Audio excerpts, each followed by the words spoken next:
Maswerteng gabi po mga ka-STL. Narito na po ang resulta ng STL Pangasinan para sa araw na to, 3rd draw, January 22, 2025, araw ng Miyerkules. Naway ang mga natayaan nyo pong mga numero kanina ay manalo nawa ngayong gabing ito, 8:45 PM. Kaya't kunin nyo na po ang inyong mga tickets.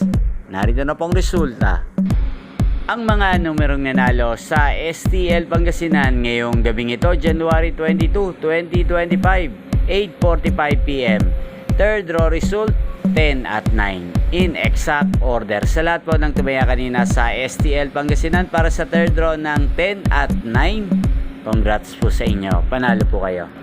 At ngayong gabing ito sa STL Pangasinan, natin pong i-shoutout si Ate Bea na laging nanonood sa channel ito. Gayon din si Kuya Jeric ng Pangasinan. Shoutout po sa inyo. Naway ang mga inaalagaan yung mga numero sa STL Pangasinan, sana ay manalo po kayo ngayong gabing ito. At sa lahat po ng mga taga Pangasinan dyan, shoutout po sa inyo. Naway nasa mabuti po kayong kalagayan.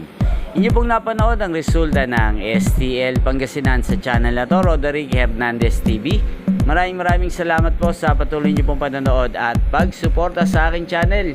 Huwag pong kalimutang mag-subscribe. Thank you for watching. Sa mga nais pong ma-shoutout sa channel na to, mag-comment lang po kayo, shoutout ko po kayo bukas. Magkita-kita pong muli tayo bukas ng alas 12 ng tanghali dito po sa channel na to. Thank you for watching.